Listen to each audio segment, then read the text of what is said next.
Hola, bienvenidos a otro podcast de esta semana que vamos a hablar de los trastornos seniles, de los trastornos también de la conducta. Yo soy Carla Guerrero y vamos a comenzar.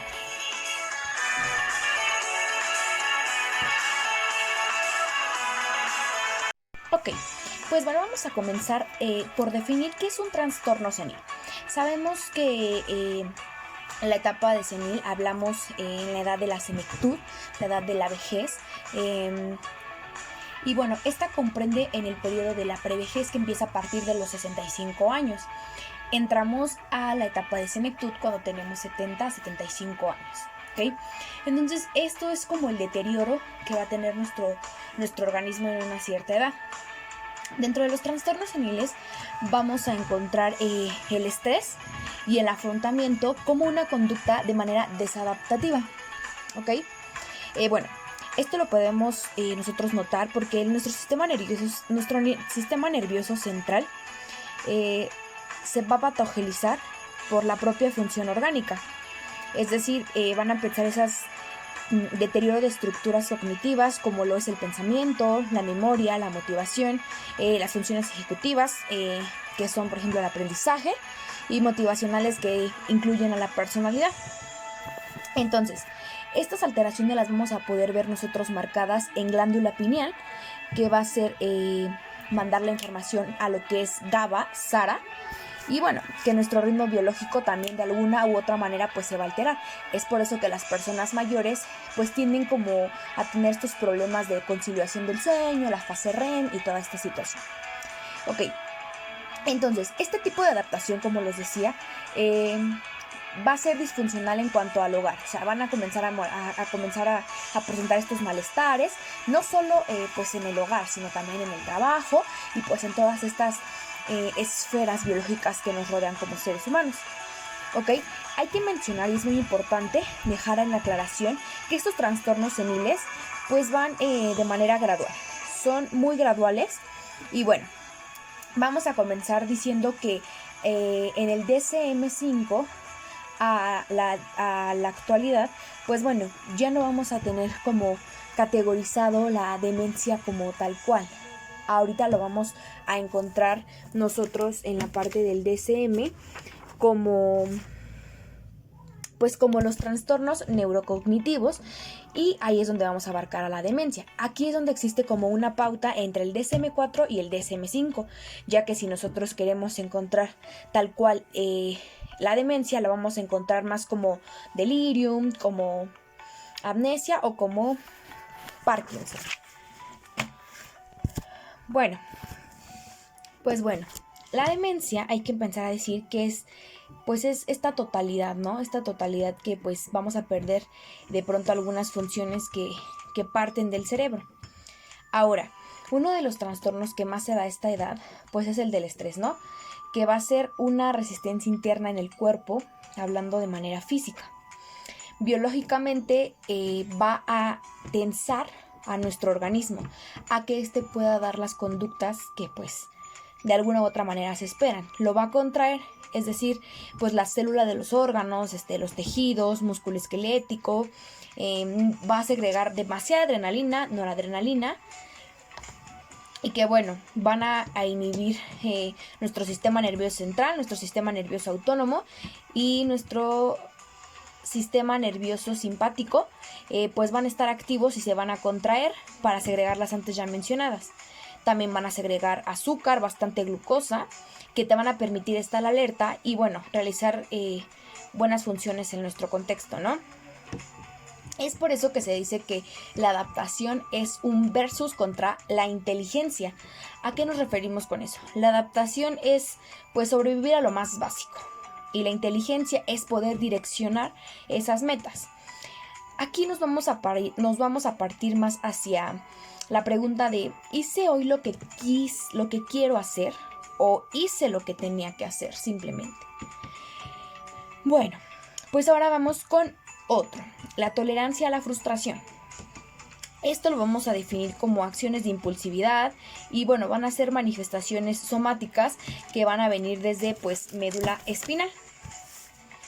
Bueno, Dentro de también de los trastornos seniles vamos a encontrar los duelos. Los duelos principalmente se van a presentar por abandono o perder la orientación, ya sea de algún familiar o de alguna pareja, etc. Hay que aprenderlos a diferenciar de uno fisiológico y al psicológico. El fisiológico va a ser referente al sistema nervioso central y el psicológico pues va a tener que ver con las relaciones que como individuos pues tenemos día con día.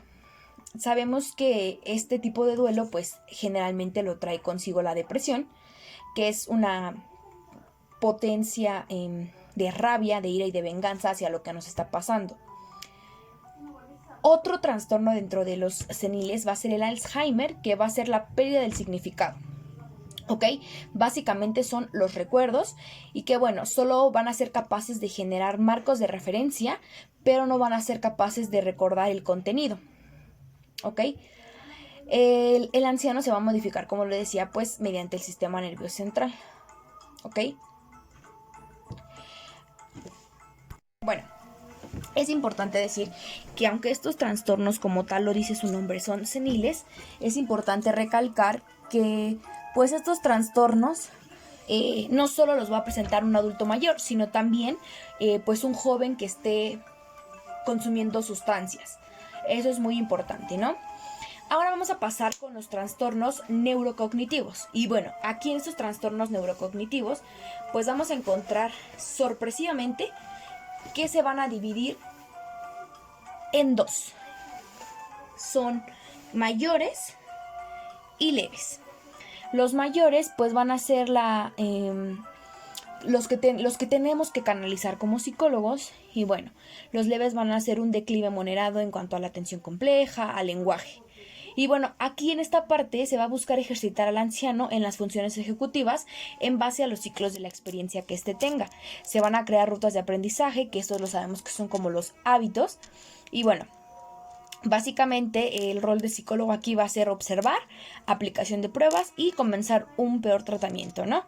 Entonces, es importante recalcar que la demencia es un trastorno neurocognitivo mayor. Ok. Ahora vamos a los trastornos disociativos. Por trastorno disociativo hay que entender que es la pérdida intensa de la memoria, ¿no? Entonces, tenemos los primarios, que es la amnesia disociativa, donde el paciente no va a recordar la información de manera personal y que va relacionado un tanto al estrés.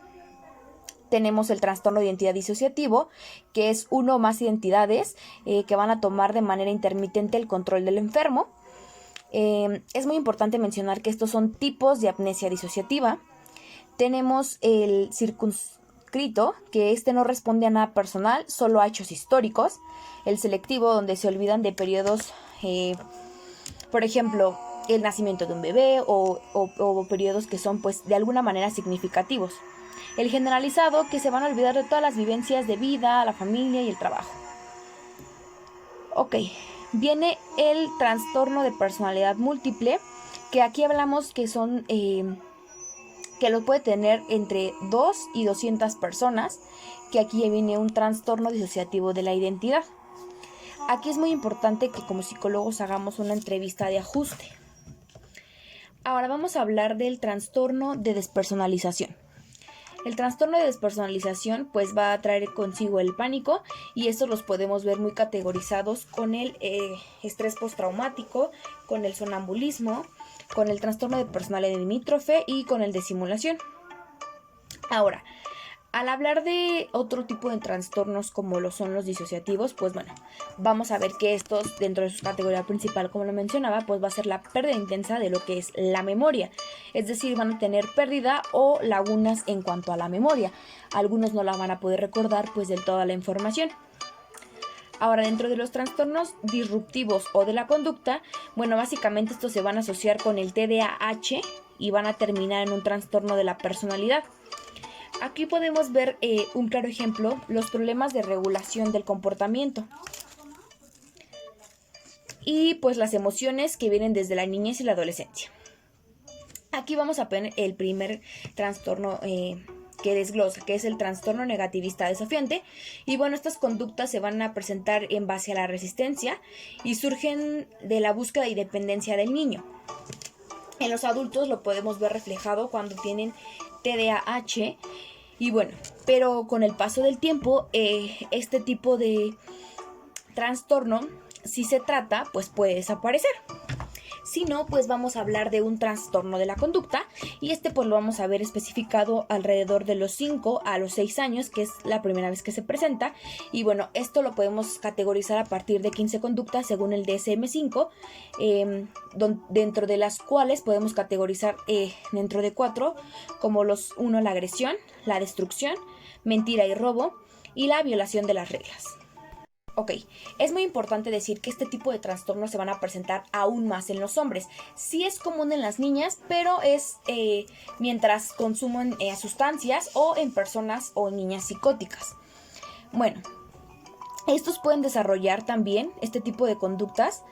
Puede desarrollar el trastorno de personalidad antisocial, trastorno explosivo intermitente, la piromanía, que es la impulsividad respecto al fuego, y la cleptomanía, que son las personas que pues toman cosas que no son de ellos. Estos son parte de los trastornos disruptivos y de la conducta. Ok, ahora vamos a hablar de qué es una conducta de afrontamiento. Estas las vamos a ver en base al estrés postraumático, y bueno, que de alguna u otra manera nosotros los tenemos muy presentes en base a los incendios, que son como si estuviéramos programados en lo que tenemos. Entonces, este tipo de situaciones pues sabemos que vienen desde tálamo, que va a activar hipófisis, que nos va a permitir atacar o huir, y que va a ser un estado inducido por el miedo del contexto que tenemos, que pues podemos verlo amenazante. Esto parte en base de nuestros conocimientos, habilidades, las capacidades y pues evidentemente las destrezas. Para nosotros poder darle una resolución a nuestro problema es importante pues interiorizar, ¿no? Que va a ser el primer proceso de la información, que nos va a permitir pasar al segundo esquema, que es esquematización. Posterior, un proceso de análisis donde se van a ver las habilidades del pensamiento y que le van a dar una respuesta simbólica, es decir, significar y simbiotizar las cosas. En cuanto a sintaxis, signo y semiótica. En la sintaxis pues vamos a utilizar la utilización de símbolos. En el signo vas a darle un significado, y en la semiótica va a ser darle un valor, un sentido al contexto. Y bueno, este proceso va a ser a base de lógica, que nos va a permitir darle evidentemente un análisis para la solución de los problemas a través de la conciencia, permitiéndonos ver un reflejo de la realidad. Y bueno, va a ser un sistema axiológico que te va a permitir interiorizar los valores, cómo y cuándo actuar. Y pues bueno, creo que este tipo de trastornos, como lo mencionaba, ¿no? Vamos a partir desde la senil hasta pues niños de 5 a 6 años. Es por eso que es muy importante ver la manera en la cual podemos nosotros contribuir con el otro y pues ser más preparados como psicólogos, y bueno, saber que pues este tipo de trastornos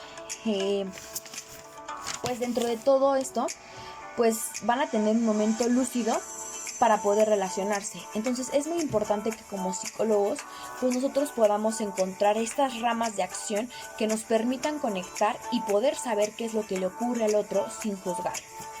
Y pues bueno, esto ha sido todo por este podcast. Espero que esta información haya sido de bastante utilidad. Y pues bueno, hoy hablamos de lo que son los trastornos seniles.